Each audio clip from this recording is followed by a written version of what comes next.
जय श्री कृष्ण बंधुओं। आज हम सुनेंगे माघ मास में सुने जाने वाली 23वें अध्याय की कहानी। लोमस ऋषि कहने लगे कि जिस पिशाच को देवद्युति ने मुक्त किया वह पहले द्रविड़ नगर में चित्र नाम वाला राजा था। वह बड़ा सूरवीर, सत्यपरायण तथा पुरोहित को आगे करके यज्ञ आदि करता था।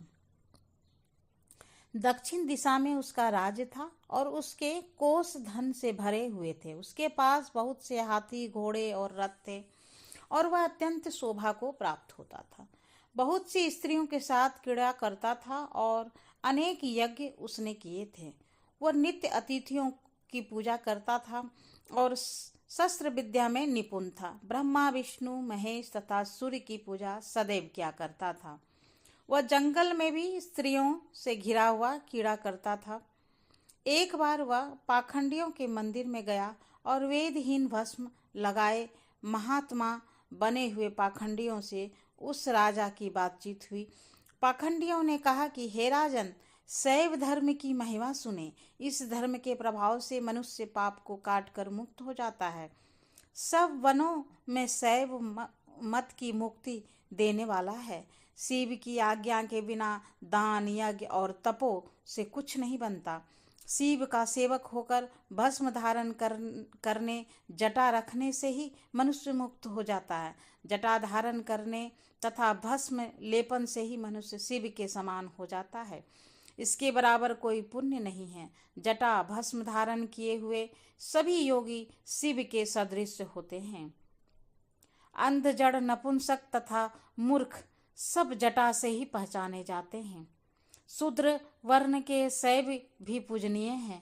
विश्वामित्र क्षत्रिय होकर तप से ब्राह्मण हो गए।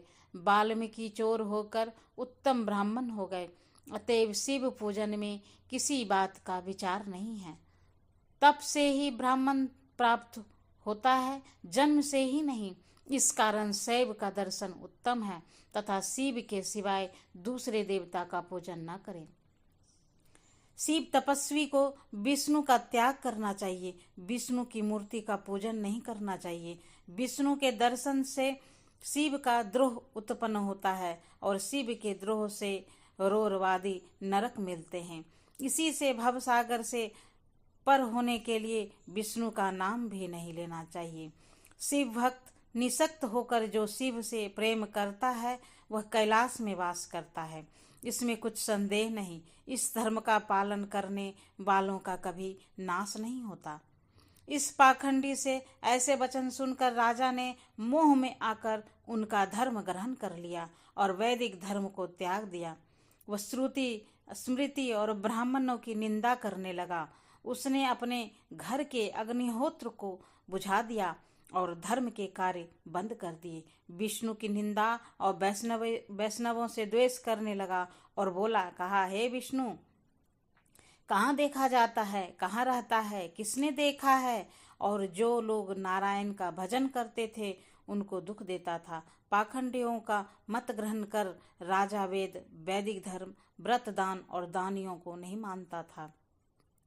अन्याय से दंड देता वह कामी राजा सदा स्त्रियों के समूह में घिरा रहता और क्रोध से भरा रहता। गुरु तथा पुरोहित के वचनों को नहीं मानता था।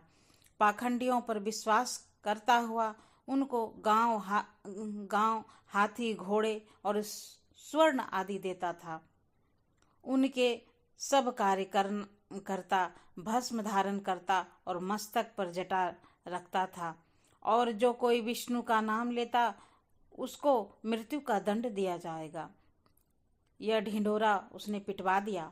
उसके भय से ब्राह्मण तथा वैष्णवों ने उस देश को छोड़ दिया और दूसरे देशों में चले गए। सारे देशवासी केवल नदी के जल से जीते थे। जीविका से दुखी होकर वृक्ष आदि नहीं लगाते थे, न ही खेती बाड़ी करते थे। प्रजा अन्न के अभाव में गला सड़ा अन्न भी खा लेती थी। आचार, विचार, अग्नि, क्रिया सबको छोड़कर काल रूप की तरह वह राजा शासन करता था। कुछ काल पश्चात उस राजा की मृत्यु हो गई और वैदिक रीति से उनकी क्रिया भी नहीं की गई। यह यमदूतों से अनेक प्रकार के दुख उठाता रहा। कहीं लोहे की कीलों पर से चलना पड़ा, कहीं जलते अंगारों पर चलना पड़ा जहाँ सूर्य अति तीव्र था और न ही कोई छाया का वृक्ष था। कहीं लोहे के डंडों से पीटा गया, कहीं बड़े बड़े दांतों वाले भेड़ियों और कुत्तों से काटा गया। इस प्रकार दूसरे पापियों का हाहाकार सुनता हुआ वह राजा यमलोक में पहुंचा। माघ मास में सुने जाने वाली 23वीं अध्याय की कहानी समाप्ति हुई। आगे और भी कथा कहानी सुनने के लिए हमारे चैनल को सब्सक्राइब कर लें और बेल आइकन को भी प्रेस कर लें ताकि आने वाली वीडियो की नोटिफिकेशन आपको मिलती रहे। Thanks for watching.